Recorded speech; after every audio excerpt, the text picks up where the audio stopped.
Stability का होना बहुत लाजमी है और आइन की पासदारी बहुत लाजमी है। और पाकिस्तान के अंदर एक अच्छा हमारा जामे किस्म की पॉलिसीज तभी बनेगी, अमल तभी होगा जब सारे बाकी मामला ठीक होंगे। तो बी ऑनेस्ट मैं समझता हूँ कि हम खुद इसके जिम्मेदार हैं। अपने पाँव पे हमने खुद ही कुल्हाड़ा मारा है। एक अच्छे भले चलते बस हंसते बसते मुल्क को अगर इस तरह से हम ऐसे लोगों के हवाले कर देंगे।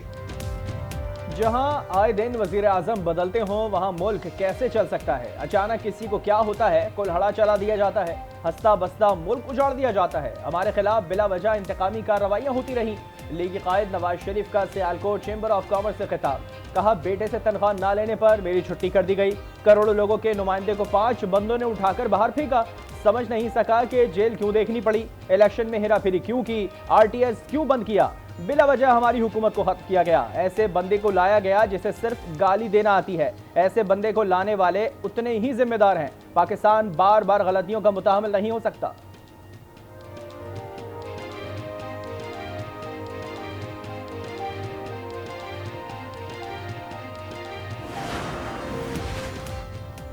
बगावत का जुर्म साबित, आदिल फारूक राजा और हैदर रजा मेहदी का field general court martial.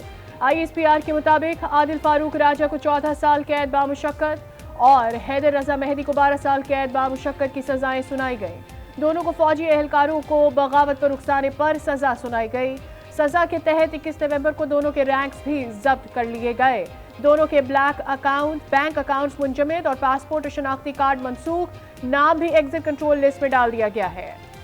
Karachi में राशिद मिनाज रोड पर शॉपिंग सेंटर में खौफनाक आतिशज़दगी, झुलसकर और दम घुटने से 11 अफराद की जिंदगी का चिराग गुल हो गया। कई की हालत तशवीशनाक, 42 अफराद को रेस्क्यू कर लिया गया। दर्जनों दुकानें जल गईं। आग पर 4.5 घंटे बाद काबू पाया गया। कूलिंग का अमल मुकम्मल। इमारत के अंदर धुआं भरने से रेस्क्यू हुकाम को आग बुझाने में मुश्किलात का सामना करना पड़ा।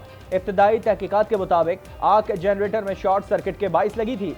गवर्नर और वजीर आला सिंध का वाक़े का नोटिस, जख्मियों को हर मुमकिन सहूलियात फराहम करने की हिदायत।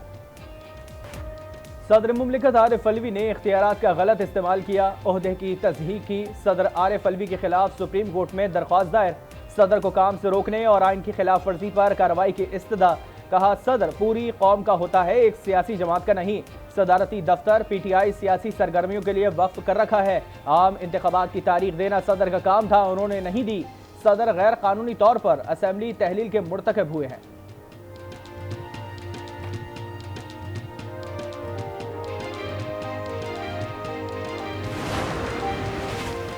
चेयरमैन पीटीआई और बुशरा बीबी का इद्दत में निकाह। खावर मानिका ने इस्लामाबाद की मकामी अदालत से रुजू कर लिया। सिविल जज ने खावर मानिका का बयान कलमबंद कर लिया। दरख्वास्त में कहा चेयरमैन पीटीआई पीरी मुरीदी की आड़ में घर आए, इस दवाजी जिंदगी में मुदाखलत की। जुल्फी बुखारी भी कई बार चेयरमैन पीटीआई के साथ आए। इश्तियाल अंगेज तकरीर के केस में अहम पेशरफ्त, मरियम औरंगजेब के दोबारा नाकाबिल जमानत वारंट गिरफ्तारी जारी। जावेद लतीफ के नाकाबिल जमानत वारंट गिरफ्तारी मनसूख।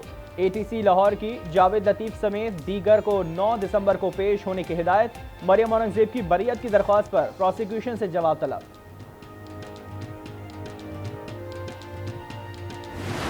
आज भी लेवल प्लेइंग फील्ड नहीं है। अगर लेवल प्लेइंग फील्ड होती तो नवाज शरीफ के लिए रेड कारपेट बिछाकर नवाज शरीफ से माजरत की जाती। आपको मिटाने वाले मिट गए। अल्लाह ने मुझे सुरखरू किया जो मैंने दावा किया था, और इंशाअल्लाह ताला 8 फरवरी को फिर वजीर आजम बनेगा, चौथी दफा वजीर आजम बनेगा। नवाज शरीफ 8 फरवरी को चौथी बार वजीर आजम बनेंगे। ख्वाजा आसिफ उम्मीद, कहा नवाज शरीफ को मिटाने की कोशिश करने वाले खुद मिट गए। जिसने 4 साल हुक्मरानी की, मुश्किल वक्त में आज कोई उसके साथ नहीं। जावेद लतीफ कहते हैं लेवल प्लेइंग फील्ड आज भी नहीं। लेवल प्लेइंग फील्ड होती तो नवाज शरीफ के लिए रेड कारपेट बिछाया जाता। चेयरमैन पीटीआई को जेल में जो सहूलतें मैसर हैं वो किसी को हासिल नहीं। इंसाफ बगैर चेहरा देखे होना चाहिए। 2017 के किरदारों को कटहरे में खड़ा करना चाहिए।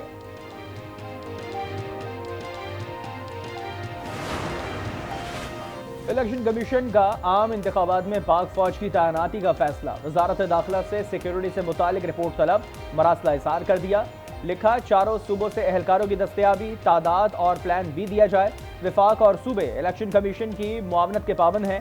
अमन और अमान की सूरत हाल बेहतर बनाना कानून नाफिज करने वाले इदारों की जिम्मेदारी है।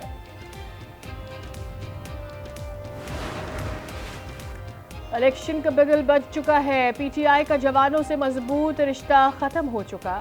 आईपीपी दुखों के मदावे के लिए आई है। रहनुमा इस्तेहकाम पाकिस्तान पार्टी फिरदौस आशिक अवान का तकरीब से खिताब।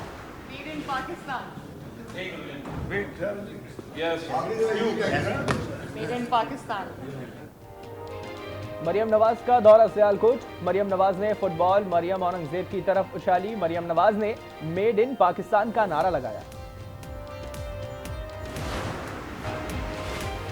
खवातीन के खिलाफ तशद्दुद के खात्मे का आलमी दिन। पाकिस्तान में तशवीशनाक सूरत हाल। सालाना तकरीबन 5000 खवातीन को मौत की नींद सुला दिया जाता है। 32% को तशद्दुद का सामना। यूनिसेफ के मुताबिक 146 ममालिक में पाकिस्तान 142वें नंबर पर आ गया।